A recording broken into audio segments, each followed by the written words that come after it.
Assalamualaikum warahmatullahi wabarakatuh. Tragedi memang merupakan kodrat yang sudah dituliskan dan tak bisa kita ganggu-gugat. Semua suratan takdir juga sudah ditentukan, bahkan jauh sebelum kita dilahirkan ke dunia. Tak jarang, berkah malah menimbulkan petaka, sementara tragedi bisa memberikan anugerah di balik semua kesulitannya. Seperti cerita yang akan Bang Bet bahas kali ini, yang mungkin akan membuat kita semua bisa lebih bersyukur dengan apa yang sudah kita miliki saat ini. Sebuah cerita dari seorang disabilitas yang akan memperlihatkan pada kita semua tentang arti indahnya kehidupan. Tak perlu lama-lama lagi, simak video ini ya, dan selamat datang di channel Bang Bet's Illustration.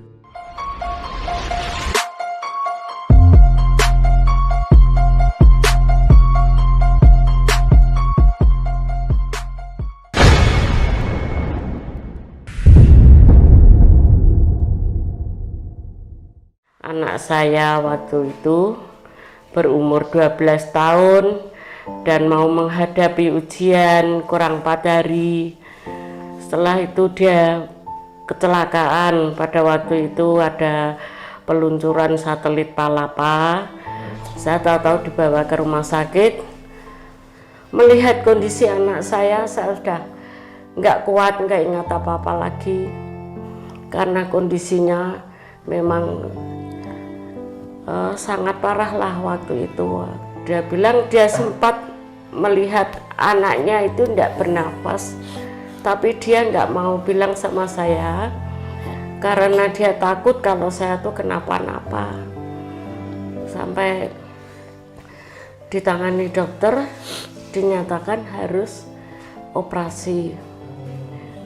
Koma, dalam keadaan koma selama 3 minggu. Untuk operasinya berapa kali jumlahnya? 1 kali waktu itu. 1 kali langsung berhasil. Ini kita Iya. dari waktu kecelakaan. Iya, ini di daerah kepala yang sebelah sini, yang kanan ini. Ini bekas jahitan ini yang sampai sini. Ini mata yang sebelah kanan. Ini yang kanan. Kanan ini sarafnya ada yang putus. Jadi penglihatan dia itu berkurang. Waktu itu masih bisa melihat 1. Nah terus yang ini kena jahitan. Ini kan bekas luka ini. Ini bekas luka, ini bekas jahitan. Ya sampai sekarang, tapi setelah keadaan itu matanya kok ini semakin parah. Udah saya bawa ke Karyadi, kontrol lagi. Katanya enggak apa-apa, ya memang waktu itu sarafnya memang ada yang putus. Jadi ceritanya dimulai pada saat Yoni Ardi Saputro, atau lebih dikenal dengan nama Mas Yoni. Untuk teman-teman yang tinggal di kota Salatiga, mungkin sudah tak asing lagi dengan sosok satu ini. Seorang pemuda disabilitas dengan banyak kekurangan pada dirinya yang sering terlihat sedang berjalan sembari menarik gerobak untuk berjualan pupuk keliling. Sebenarnya, ia tak terlahir begitu. Sebuah tragedi membawanya menjadi seperti sekarang ini. Hari itu, tepat jam setengah 12 siang, tepat juga pada hari peluncuran satelit Palapa C2, yaitu pada tanggal 16 Mei 1996. Pagi itu, ada beberapa orang yang sedang menonton bersama, yaitu acara live peluncuran satelit di sebuah TV tabung. Yoni, yang saat itu masih berusia 12 tahun, atau pada kelas 6 SD, tak terlalu tertarik dengan siaran itu, sehingga ia lebih memilih untuk keluar. Yoni merupakan anak kedua dari 3 bersaudara, anak dari pasangan Suhardi dan juga Eni Puspowati. Hari itu, kedua orang tuanya sedang bekerja, sehingga ia hanya berada di rumahnya dengan Budi dan juga buliknya. Kakaknya juga sedang tidak berada di rumah. Hari itu, tepat kurang 3 hari menjelang ujian kelulusan. Jadi zaman dulu, kalau menjelang ujian, kita akan diliburkan sebagai hari tenang. Di luar, ia melihat sebuah sepeda yang tergeletak begitu saja, sehingga muncul niatnya untuk meminjam dan bermain sepeda saja di luar. Namun ternyata, keahliannya dalam menaiki sepeda belum terasa dengan baik sehingga beberapa kali ia terjatuh. Di hari itu juga, ia bertemu dengan teman sebayanya, yaitu Alwi. Melihat Yoni yang sedang asik bermain sepeda, ia pun tertarik untuk ikut bermain bersama. Bude yang melihat Yoni bermain sebenarnya sudah menyarankan untuk tak main jauh-jauh, dan mereka berdua pun mengiyakan. Namun ternyata peringatan itu tak cukup diindahkan. Kedua bocah itu malah berboncengan dan bermain hingga cukup jauh tanpa ada seorang pun yang menyadarinya. Singkatnya, sampailah mereka di jalan turunan arah menuju ke jalan raya. Kondisi jalan yang sedikit menurun membuat sepeda mereka tak berhenti. Alwi yang membonceng di belakang pun menyuruh Yoni untuk mengerem. Namun, karena Yoni belum cukup lihai, ia malah ikut panik. Sesaat sebelum meluncur bebas ke arah jalan raya, Alwi memutuskan untuk melompat ketika melihat ada sebuah pickup dari arah kanan. Dan lompatan itu membuat Yoni seakan tersentak ke depan sampai memasuki jalan raya yang berbentuk pertigaan. Naas, pickup bermuatan gas LPG itu melaju dengan cukup kencang sehingga kecelakaan pun tak dapat dihindarkan. Alwi yang melihat kejadian itu pun hanya bisa berteriak, "Yoni, awas!" Seketika, lokasi kejadian pun langsung ramai. Meski sempat hendak kabur, sopir pickup tersebut berhasil dicegah oleh mereka yang berada di lokasi saat itu. Sementara tubuh kecil Yoni terlempar cukup jauh, hingga sepeda yang dinaikinya sampai patah menjadi dua bagian. Tubuh Yoni pun terlempar, dan kepalanya sempat terbentur buk pembatas jalan. Keadaannya sangat parah saat itu. Ia mengalami luka berat di kepala dan juga kaki karena terkena plat nomor pickup tersebut.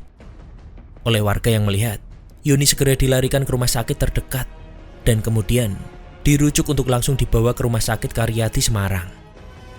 Sementara Alwi diantar pulang oleh seseorang untuk menunjukkan rumah dan juga mengabarkan kejadian ini ke pihak keluarga. Saat itu, Alwi sendiri juga mengalami trauma yang cukup berat. Wajahnya pucat dan terus mengatakan hal yang sama. "Yoni, awas! Yoni, awas!" Hanya seperti itu. Sementara pihak keluarga benar-benar terkejut ketika mendengar berita tersebut dan langsung menuju ke rumah sakit tempat Yoni mendapat penanganan. Di rumah sakit, dokter yang menangani pun langsung melakukan operasi dengan keadaan Yoni yang masih setengah sadar. Beberapa kali, ia bahkan sampai muntah darah. Yoni juga berteriak kesakitan. Namun syukurlah, operasi berjalan dengan lancar. Pasca operasi, Yoni sendiri juga sempat mengalami koma. Di saat koma inilah, Yoni mendapatkan sebuah pengalaman gaib. Ia merasa jika tiba-tiba ada seorang kakek berambut putih dengan jubah yang juga serba putih mengajaknya untuk naik. Yoni tak bisa melihat wajah kakek itu dengan jelas. Yoni hanya merasa kalau ia diajak terbang melewati sebuah lorong hitam yang sangat-sangat panjang. Lorong itu terlihat terus ke atas hingga menembus awan. Sampai tibalah ia di sebuah padang rumput yang sangat-sangat indah. Di sana, ia melihat sebuah air terjun yang juga terlihat indah dengan banyak orang yang sedang bermain di bawahnya. Orang-orang itu terlihat sangat bahagia. Laki-laki dan perempuan terlihat sedang bermain bersama dengan memakai pakaian serba putih. Rambut mereka juga putih, namun bukan putih karena tua. Mereka semua terlihat muda, namun rambut mereka putih. Yoni berkata, jika dia ingin ikut bermain di sana, namun tiba-tiba dari atas muncul lagi satu orang berjubah yang langsung melarangnya. "Kenapa kamu di sini? Kamu belum waktunya di sini." Ucap suara itu. Entah dengan bahasa apa sosok itu mengucapnya. Namun, kata itulah yang Yoni pahami. Orang berjubah putih itu seketika langsung mendorong Yoni hingga Yoni pun terjatuh. Seketika itu juga, akhirnya ia tersadar. Setelah 21 hari lamanya, ia berada dalam kondisi koma. Setelah sadar, beberapa hari kemudian ia diperbolehkan pulang. Namun, ada sebuah cedera pada bagian mata kiri hasil operasi yang hingga saat ini menjadi cedera permanen. Perawatan pun dilanjutkan di rumah dan beberapa minggu kemudian ia sudah bisa kembali bersekolah. Meskipun ia masih dilarang untuk mengerjakan sesuatu yang berat. Namun syukurlah, saat itu sedikit banyak ia kembali seperti sedia kala. Meskipun ia harus mengulang kelasnya lagi karena pada saat ujian ia tak bisa mengikuti. Singkat cerita, kurang lebih sebulan pasca tragedi itu, siang itu Yoni yang dasarnya memang anak yang energik nekat mengikuti mata pelajaran olahraga, yang mana saat itu materinya adalah lari memutari lapangan. Beberapa putaran berlari, tiba-tiba ia merasakan pusing yang hebat sehingga ia berhenti. Sedikit mereda, ia tak habis ide. Karena pergantian jam pelajaran menuju mata pelajaran selanjutnya masih cukup lama, ia berinisiatif untuk pergi ke puskesmas untuk meminta obat dengan berjalan. Karena memang di tahun itu masih belum banyak yang memiliki kendaraan bermotor. 20 menit kemudian, ia sampai dan segera meminta obat. Namun karena antri cukup panjang, ia pun harus menunggu lama. Singkatnya, setelah mendapat obat, dan karena tak mau terlambat di jam pelajaran selanjutnya, ia pun memutuskan untuk kembali berlari menuju ke sekolahnya. Dan disinilah tragedi sebenarnya baru terjadi. Begitu sampai di sekolah, ia merasakan pusing yang sangat dan tiba-tiba demam tinggi, sehingga pihak sekolah pun memulangkannya. Di rumah, demamnya jadi semakin tinggi, hingga dia mengalami kejang-kejang dan kemudian pingsan. Langsung saja, ia dibawa ke rumah sakit Boyolali untuk mendapatkan perawatan. Di sana, ia harus dirujuk ke rumah sakit Jogja karena keadaannya semakin parah, hingga harus menjalankan beberapa operasi besar, juga pemasangan selang dari kepala hingga ke anus untuk mengeluarkan cairan dari otaknya, karena kepala Yoni saat itu terus membesar. Di sini, melihat kondisi Yoni saat itu, dokter menyimpulkan kalau peluang keselamatannya dalam operasi ini hanyalah 10%, dengan presentasi kegagalan 90%. Seluruh keluarga besarnya mempertaruhkan peluang kecil itu dengan semua yang mereka punya. Kedua orang tuanya saat itu juga tak bisa bekerja karena untuk mengurus segala kebutuhan Yoni. Aset seperti perhiasan juga sudah habis terjual. Dan tak lama, rumah pun juga harus mereka relakan. Semua saudara juga sudah berusaha membantu semaksimal mungkin. Dan alhamdulillah, dengan keajaiban Allah Subhanahu wa Ta'ala, operasinya berhasil dan nyawa Yoni kecil bisa terselamatkan. Total 3 bulan lamanya, Yoni harus terbaring di rumah sakit. Ketika sudah diperbolehkan untuk pulang, beginilah kondisinya sekarang. Ia sempat berada di titik tak memiliki emosi, dan juga tak bisa melakukan kegiatan apapun. Bahkan untuk bicara saja, ia tak bisa. Namun, ketika ia emosi, ia akan langsung meledak-ledak. Untungnya, beberapa masih bisa memahami, namun beberapa lainnya tidak. Di sini, yang Bang Pet masuk sebagai berkah di balik tragedi adalah apa yang Yoni alami saat ini. Tak pernah sekalipun ia absen untuk pergi ke masjid, meskipun sulit untuk berjalan. Tak pernah sekalipun ia melupakan kewajibannya, meskipun sulit untuk menjalankan. Ia tak patah semangat, hanya untuk menafkahi ibunda tercintanya, yang kini juga sedang dalam kondisi kesusahan. Ayahnya sudah meninggal beberapa tahun yang lalu. Kakaknya sudah menikah, dan adiknya juga memiliki masalah hingga tak bisa tinggal di rumah. Kini, ia hanya tinggal berdua dengan ibundanya. Di lingkungan tempatnya tinggal, hampir semua anak sepantarannya sudah pernah merasakan dinginnya lantai di balik jeruji besi. Yoni mungkin bisa menjadi contoh bagi kita semua untuk mengerti apa itu rasa syukur dan berkah dari Sang Pencipta dengan mengesampingkan tragedi yang pernah menimpanya. Dengan seluruh keterbatasannya, ia bisa menjadi jauh lebih baik dari teman-teman normalnya.